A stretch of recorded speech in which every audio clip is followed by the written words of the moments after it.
Hello and welcome back to the channel. I thought I'd do a little bit of a quick how-to on how to lay your laminate floor and what to put underneath it.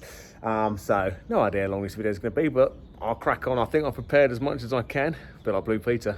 So first off, insulation, right?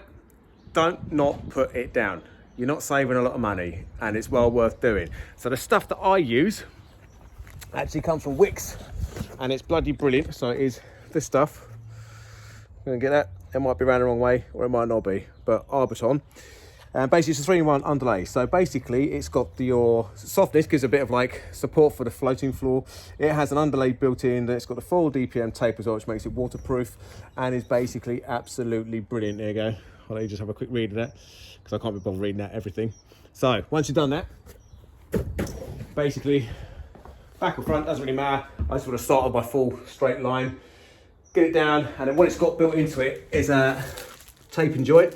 So if you get this one cut, get it butted up next to it, and then basically put this down, flatten it off, done and dusted, so that's now joined.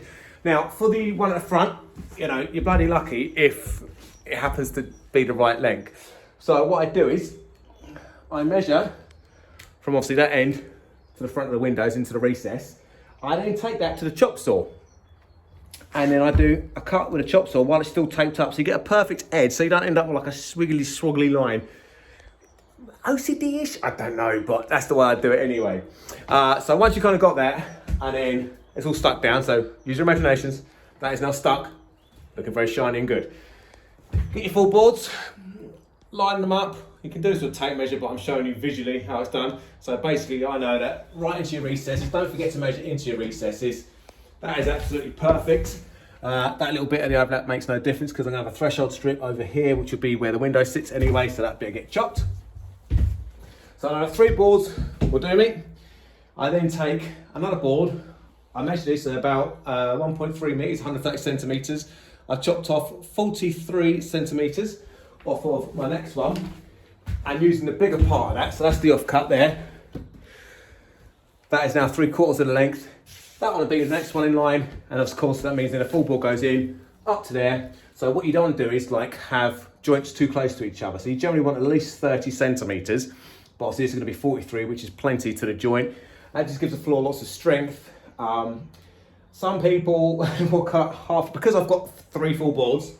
Theoretically, you could chop a board in half and reduce some of the wastage and just have it direct. But I don't like the look of that. I don't like having a full board with a 50 gap. Full board 50 gap. It just looks, it doesn't look right. It doesn't look staggered enough. You kind of want at least 3 different lengths, 3 different staggers, which you'll have now, because the next one after this will be 3/4 that way. So you kind of end up with a nice step, which just takes it off of your eye then. It just looks a lot more professional. So that is how you do it. Now, to figure out quickly, if you've got how many you need from the front to the back, that's where I begin.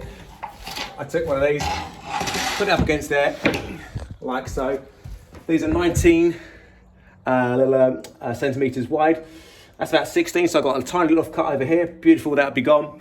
I then took the measurement between here and the back, which is 267, I think, off of memory, in case somebody tries to reverse engineer this for me. Divide by 19, give me 24.5, basically. So I know now that the cut that's going to be down that end is going to be basically half a board. So I'm not ending up with a stupid little slither or something that's going to look weird. So as you come in, full board, right to the back, half a board to finish off. Done.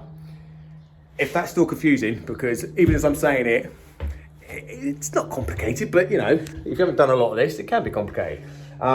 Ping us a message, ping us a comment, and I'll happily answer that. But basically, that's it. Get your underlay in. Don't not do it. Like I say, this also acts as a waterproof membrane. You're never going to get any moisture come through this floor because it's a bloody floating floor. There is an air gap underneath. But again, over-engineer, happy days. Measure from left to right. Make sure you're going to get full board in where they're going to sort of sit. You don't want stupid little cuts anywhere.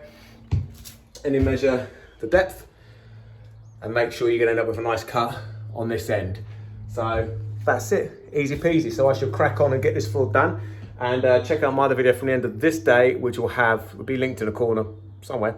And then you can see it all finished and put down looking nice. So there you go. I really hope they help somebody out. If you do like it, don't forget to like it, subscribe it, press the bell icon, because it just really, really helps me out. And you know, there'll be other how-tos and bits and pieces which might help you out a bit further down the line. There you go, guys. I'll see you again soon. Bye.